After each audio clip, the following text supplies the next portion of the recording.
Hello everyone, and welcome to today's SingSoar Education webcast for Fall 2014. Before we begin, I'd like to review some quick housekeeping items. Today's webcast audio is streamed through your computer speakers.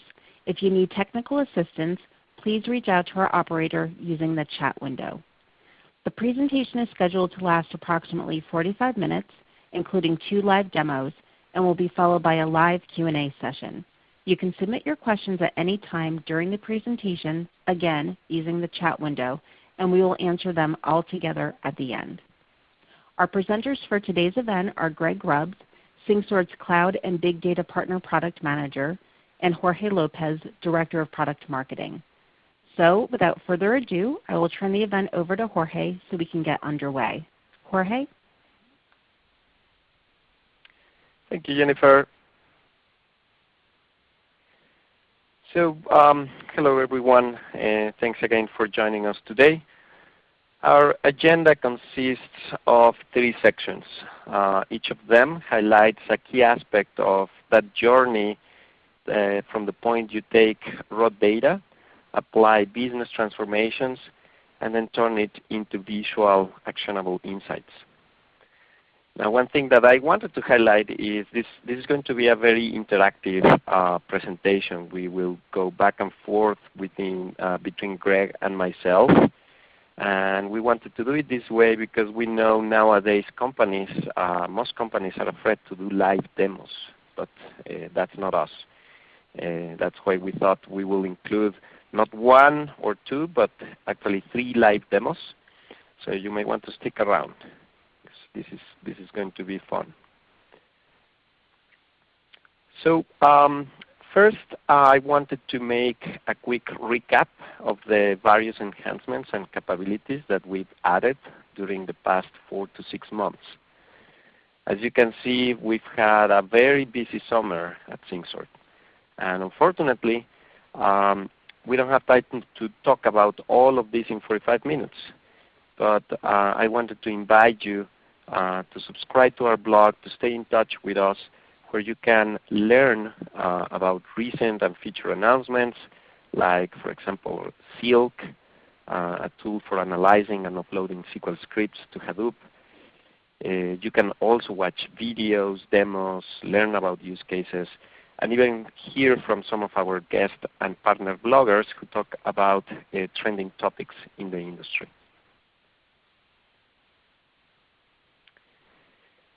So let's get started with connectivity.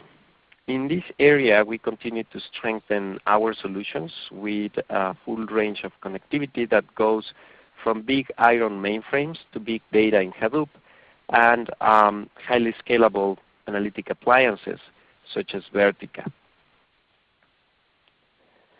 So for mainframe, we've added native support for Connect Direct. This is a protocol used by many large organizations who have mainframes and distributed systems like Windows, Linux, and Unix to securely transfer mainframe files between these 2 systems. And as you can see from the screenshot, you can directly add a Connect Direct connection from the drop-down menu. And this allows you to get all the benefits from Connect Direct, including more secure and reliable mainframe data access. The support for Connect Direct allows you to configure it as a primary or a secondary node, and you can even sample data and translate from EBCDIC to ASCII on the fly.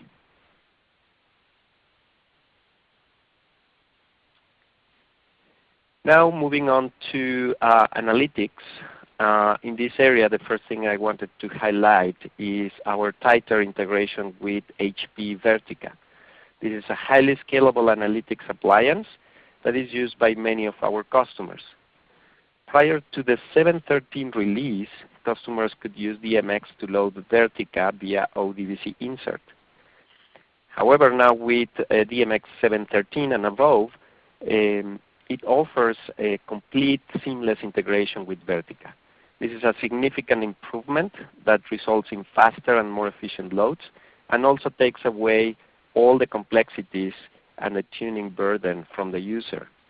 So with 7.13, you can automatically partition data and load multiple streams in parallel directly into different Vertica nodes. DMX will actually increase or decrease the number of load streams into Vertica depending on the speed on which the ETL produces the data. And not only that, it will also balance the load dynamically based on your Vertica cluster. So the faster Vertica nodes receive more data than the slower nodes. Finally, this is also tightly integrated with Hadoop. This means you can directly load Vertica in parallel from the reducers in your Hadoop cluster without having to write to HDFS first. So whether you are using Hadoop or not for your ETL, you will always have the fastest loads into Vertica.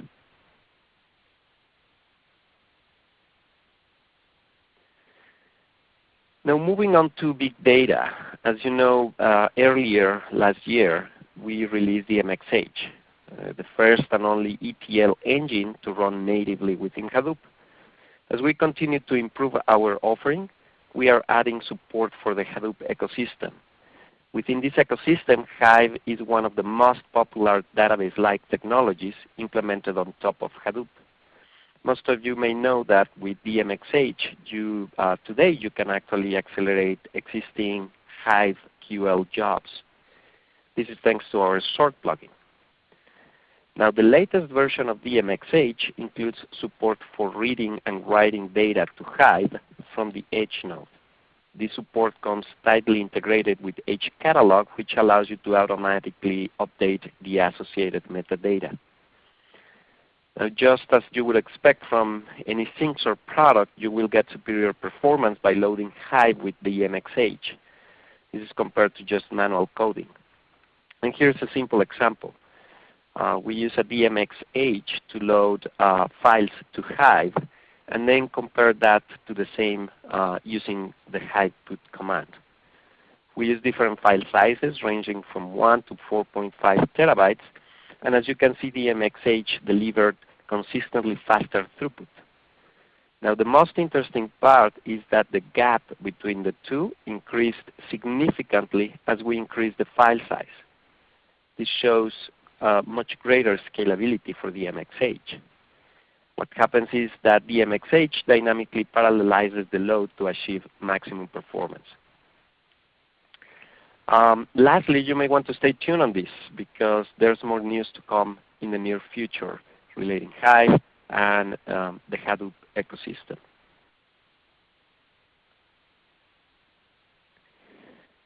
Now another aspect of big data, another V, is the variety. This also means new sources of data. And one of the most valuable sources, social media data, comes in the form of JSON. JSON stands for JavaScript Object Notation and is commonly used as a lightweight data interchange format. Twitter feeds and other valuable sources from the web usually use this notation. SyncSort incorporated support for this format, allowing you to read a JSON file, automatically generate the associated metadata, and prepare it so you can derive more insights. But now it's about time for our first demo. So I will let Greg Groves tell you a little bit more about this capability.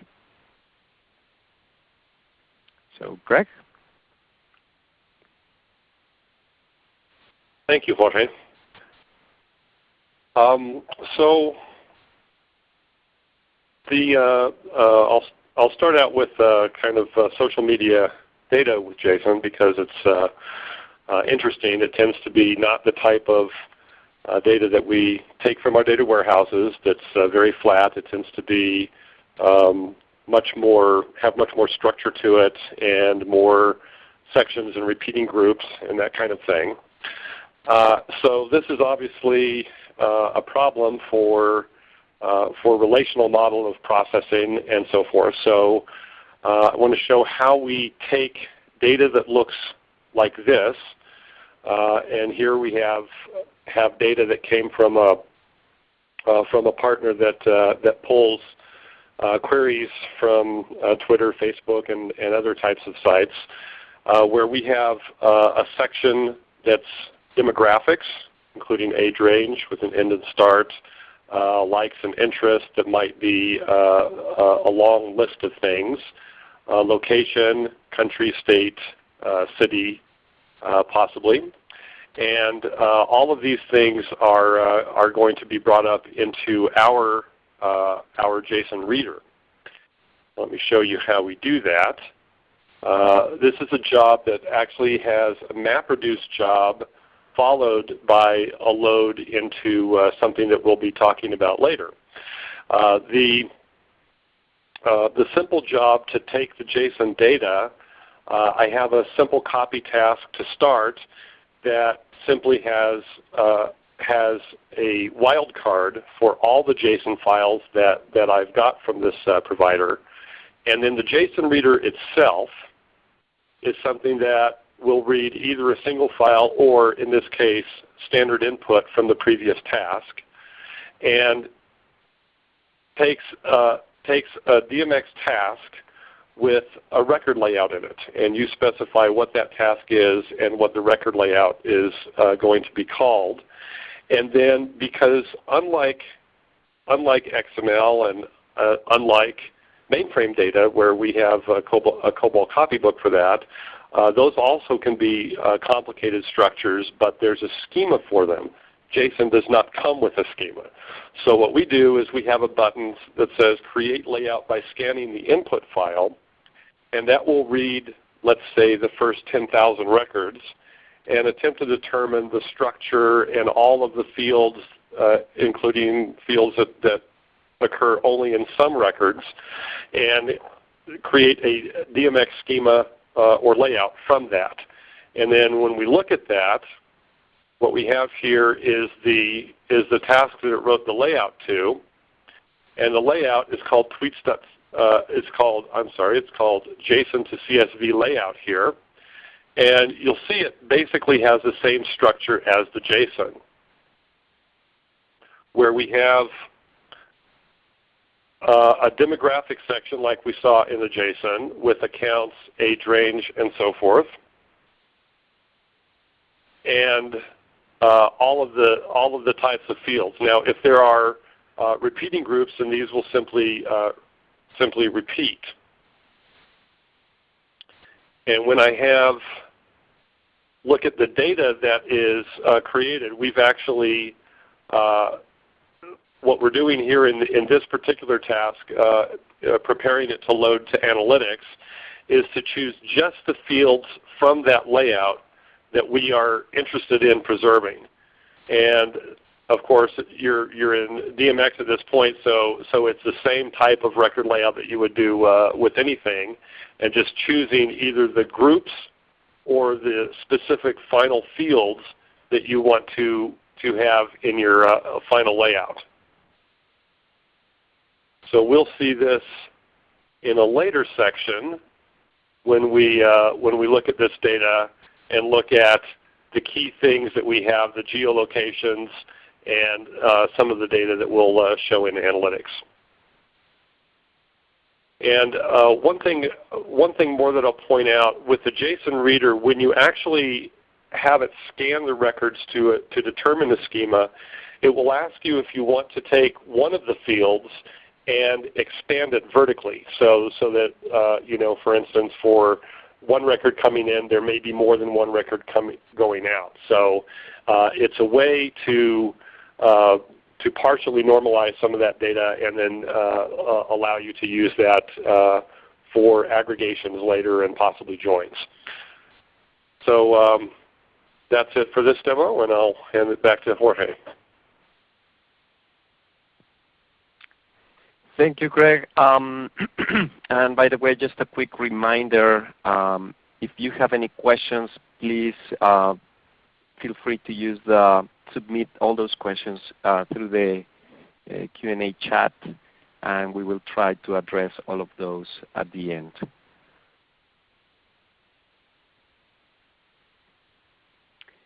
Okay, so moving on into another key aspect, ETL development.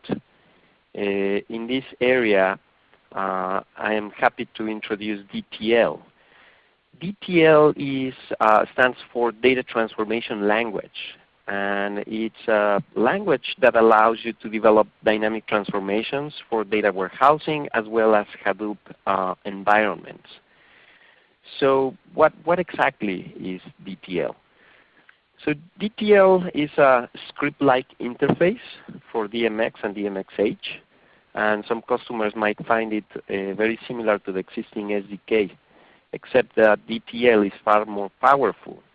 It supports both job and task specification, and it allows you to develop sophisticated data flows and then deploy them again in Hadoop or on DMX.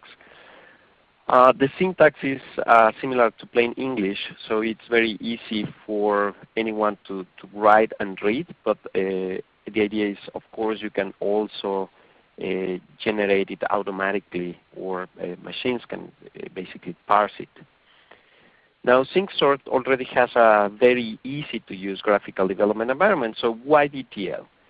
Well, the first reason is to leverage the skills of your existing developers. Some of them might not be entirely familiar or comfortable with a graphical user interface, but they are expert developers. So this DTL basically plays up to their skills. Another reason, which might not be as obvious, is that DTL is especially well suited to solve an increasingly common problem. When organizations are faced with a myriad of disparate data sources with slightly different formats and business requirements that change almost every day, causing the associated transformations to change. Now here the challenge becomes not only developing but also maintaining these several transformations. And in this case, as a scripting language specifically designed for data transformations can make a huge difference. So let's take this example. This is a simple CDC process on Hadoop. For this, a customer had to write 430 lines of code, combined Pig and Java. Now, using DTL, we can specify the same process in just about 40 lines. This is because this is a scripting language that is specifically designed for this type of work. Now, you get 10 times more productive. You have 10 times less code to analyze, to understand, and to maintain. But again, in this case, we have a demo for this, and so I will rather let Greg walk you through the details. So Greg?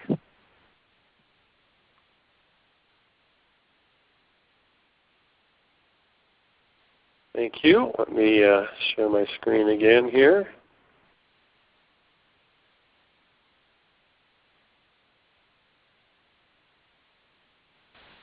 Okay, so as Jorge said, this is everything you can do in a job and task with the graphical environment. We mean for you to be able to do in DTL as well. So what you see now is an example of a job, and this is a job that takes Apache web logs and attempts to determine user sessions from them. So to do a very, very large sets of web logs. So it's set to run on Hadoop. And you can see that in addition to the type of comments that you can put in the graphical tool, you have the ability to put comments anywhere. So this kind of explains what the flow is in comments. And then we will start with /DTL and end with /end. And then each task that you use will be specified here. And then each of the flow commands is something like a link in the GUI. So that our first mapper task, M10, read web logs, links to M20, pre-sessionize. And so forth. And then, as you can see, there's a special MapReduce link that's specified here between the last mapper, which is also doing the partitioning, and the first reducer. So if we take a look at the way a task looks, this is the sessionizing work for the mapper. So I'm looking for sessions in the mappers and pre-aggregating based on that in order to reduce the amount of data that goes through the shuffle step in Hadoop. And I'm also going to determine sessions in the reducer as well, because there may be sessions that are split between what multiple mappers see. So I have to do it twice and use the same logic. And we see here that it's a copy task. We see the input file. We see the layout, and we see the reformat, but we don't really see the logic for determining the sessions. And that's because since I have to use it twice, I've put it in an external file, which looks like this. Also a DTL file, because it starts with DTL and end. But this is just defining conditions and values for the user-defined variables. That's typical of the kind of things that you have to do when you're looking at windows in the data or doing sessions or that kind of thing. So this condition is saying it's a new session if the IP that I'm seeing in my current record is different from the IP that was stored in the user-defined variable, and the interval is greater than 45 minutes. So we defined an arbitrary time that will decide interaction within this time by the same IP address is a user session.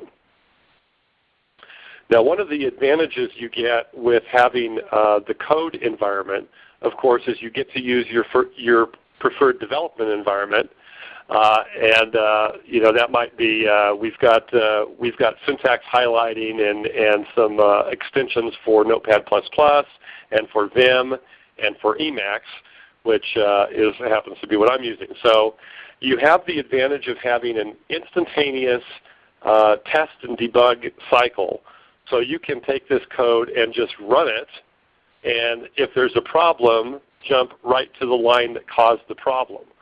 So that's handy. And of course, that failed simply because the task I was in was not a complete task. It was just a definition of conditions and variables. But if I run it from here, even though this is a Hadoop job, we can run DMX-h jobs on a single server as well. And you can run it task by task just as you would with ETL. So we see that this task finished, so I know that I can go on to the next one and eventually run the entire job before I submit it to Hadoop. And of course, there's a lot more that we could get into. What I'd like to do at the end of this here as a demo part is just bring up, here are two links, syngsort.com/DTL, and then my GitHub, which has sample DTL code, and then we'll be putting, it has the Emacs mode now, and we'll have the Vim and Notepad+ soon. So I think that's it for the DTL. Back to you, Jorge. Thank you, Greg. So let's move to the third part of this presentation. So this is a very fun part of the presentation because we know ultimately it's all about the insights that you can get from your data. And this wouldn't be a complete solution if we didn't take you all the way to the finish line. Now the good news is that with SyncSort, you can use any of your favorite business intelligence tools or data visualizations tools. However, I did wanted to highlight that some months ago we forged a very strong partnership with one of the best companies for data discovery and visualization, that is Tableau. And this partnership allows us to take you even faster from what is just the raw data through the data integration process and into data visualization. So thanks to this seamless integration, now you can take advantage of all the connectivity that DMX and DMX-h offer, access virtually any data, including the sources that we discussed today, Hive, JSON, mainframe, etc. Transform it by means of sorting, joining, aggregating, and even performing some of the complex functions that we include in the product. And then you can create a Tableau data extract directly with DMX. So similar to the way you would do with other targets, you can choose as a target a TDE file. You simply select a Tableau from the drop-down menu, and you don't need to install any additional software since we include actually the Tableau API. This is just another look at it. This capability is available again starting on release 7.13.10, and it works with both DMX and DMX-h. And as I mentioned, it includes the Tableau API. The version that it includes is version 8.1. But again, this is something highly visual, so rather than me telling you more about this, let's have another demo from Greg.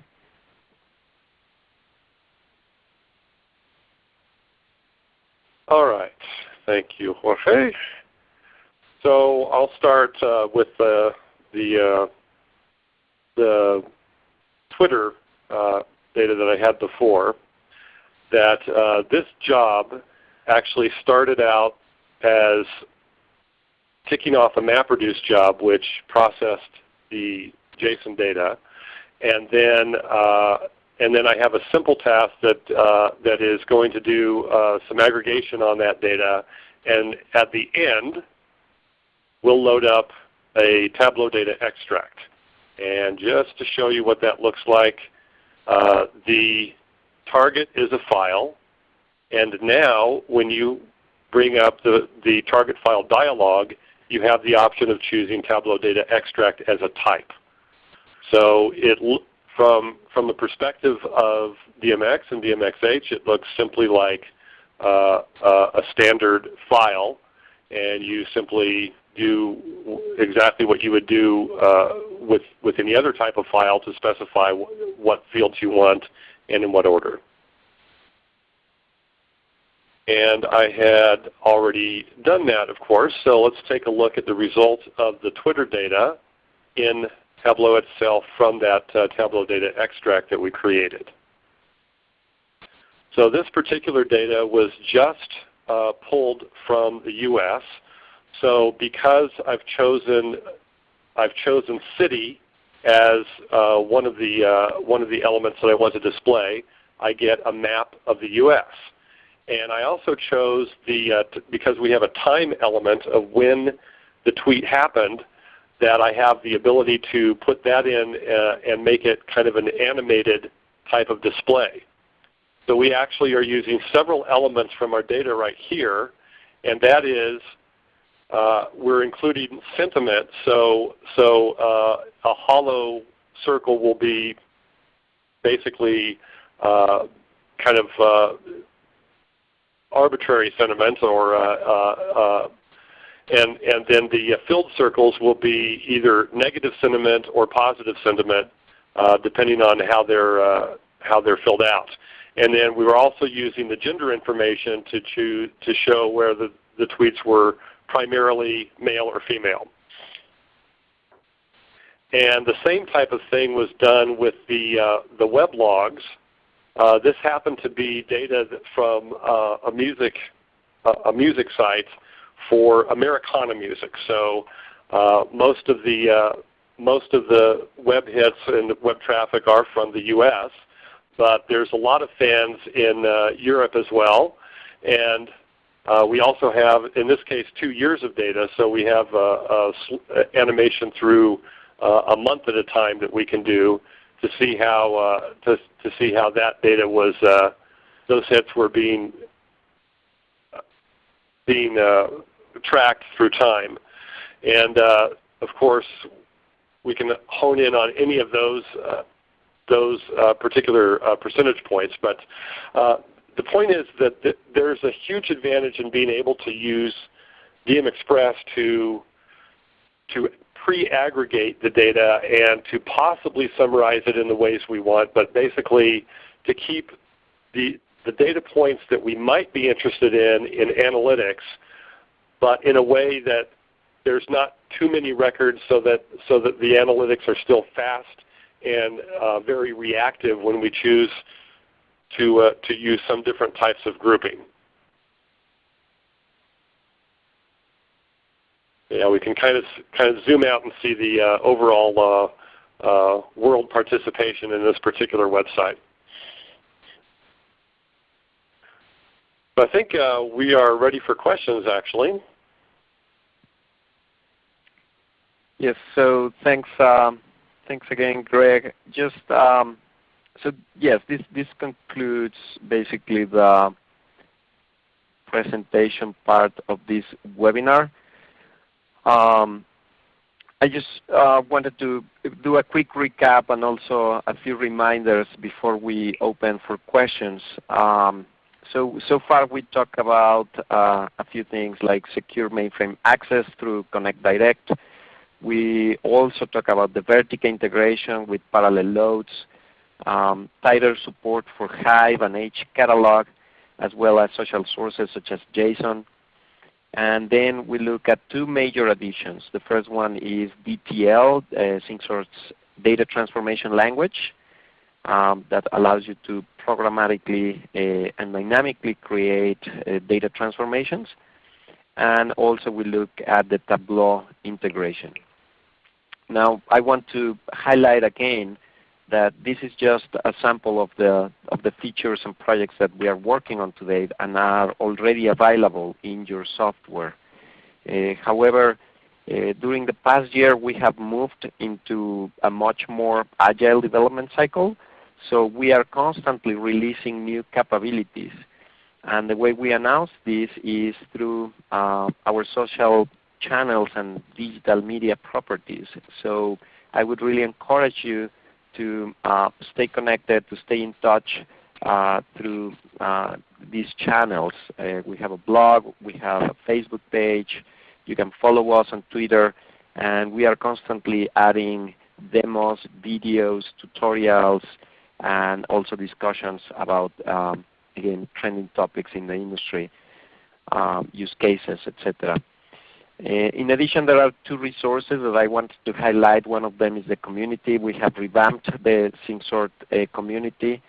You can access it and subscribe at syncsource.community.com.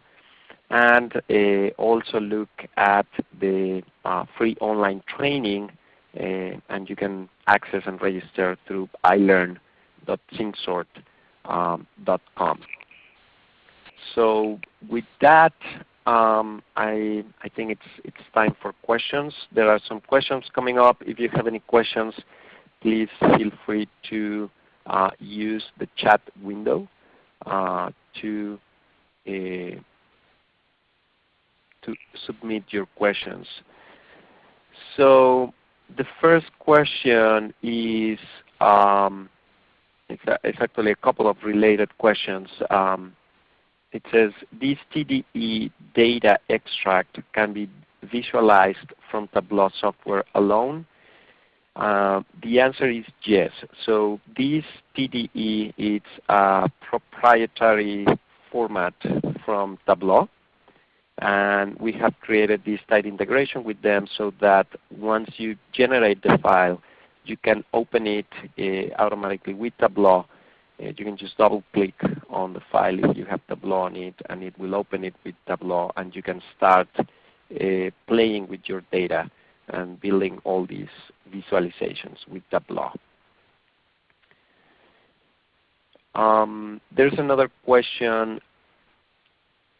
I think this is a good one for Greg. And it says, I'm not sure if I understand it correctly, but it says, can we see sample data of JSON data file from source component?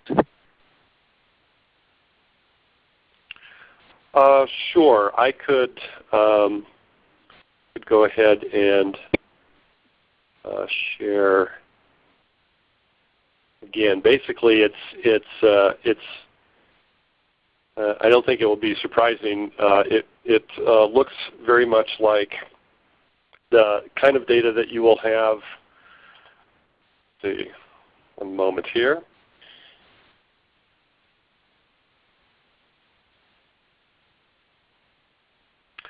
So we'll have basically the data from the source is simply one line per JSON record.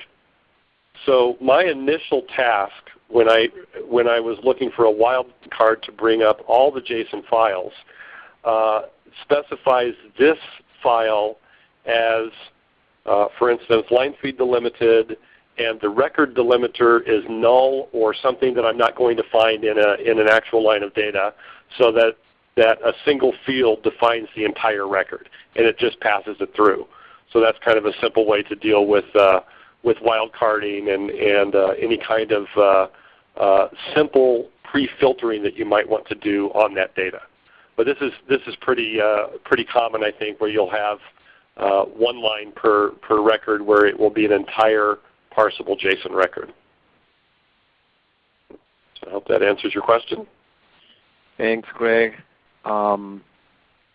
Another question, actually it's kind of related. It says, well, I guess there's two questions related to that. One is, do you have that example on the GitHub link where you have all your examples?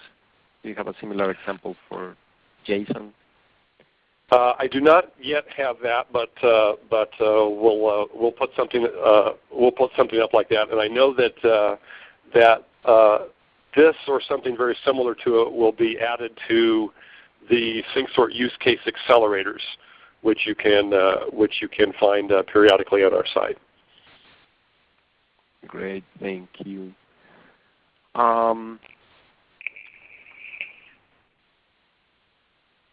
Another question is around DTL. How does DTL integrate with the DMX graphical user interface? Okay, that's a very good question. At this point, so there were two stages to the DTL language. The first stage is complete, which is to have a complete language that can specify a job and a task and all of the flows involved. And the second stage, which we have not yet completed, is to make it completely interoperable with the GUI. So today you can't open that DTL task in the graphical interface, but in the future you will be able to. Thanks, Rick. And one more thing, could you, just in case people want to see that again, could you put up the link to your GitHub where you have all the other examples? Sure. Just in case somebody missed that. I'll have that. I'll put that up for a few moments here.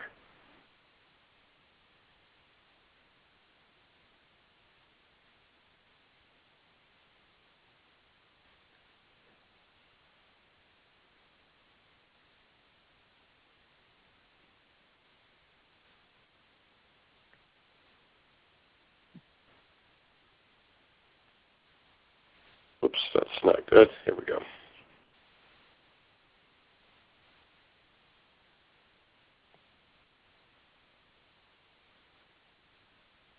So those are for DTL examples, right?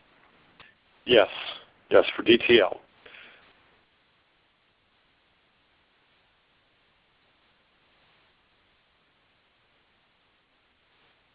Perfect. And just while we just remember that the GitHub is Gregory G, and you'll be able to find it. Perfect. And while we are at that, there's another question coming in. It says, I develop in C++ Windows 2008 and have used the DMX Express 7.5 C++ API to utilize the sorting features. Does the version of DMX built into DMX support this interface?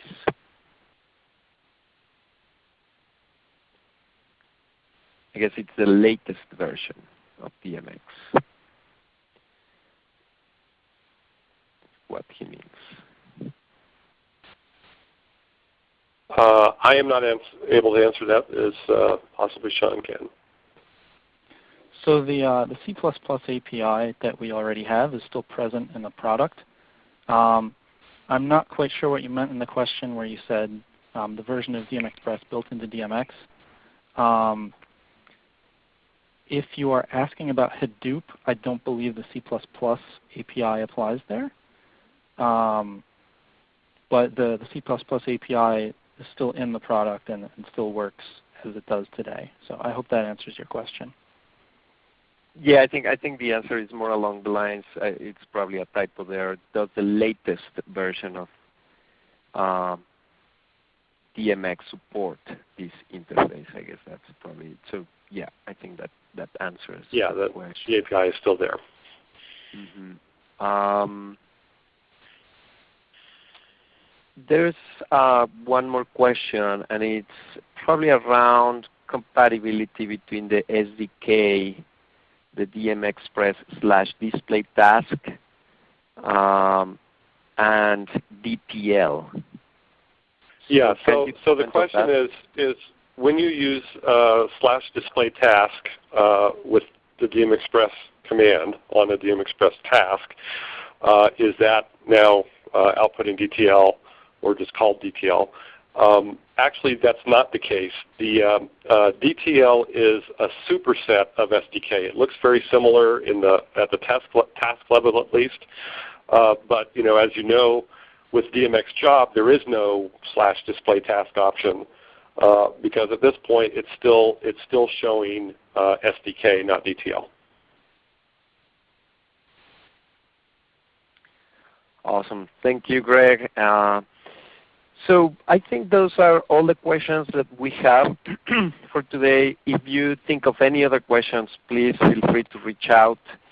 And I want to thank you, everyone, for spending this time with us. I also want to mention that we will have a rerun of this webinar next week. This is Tuesday, September the 30th. This will be at 8 a.m. Eastern Time. So if you know someone in your organization that could benefit from this information but couldn't make it today, please point them to our website, syncsort.com, where they can register for this webinar. And again, thank you so much for your time, and looking forward to speaking with you again. Have a great day. Thank you, everyone.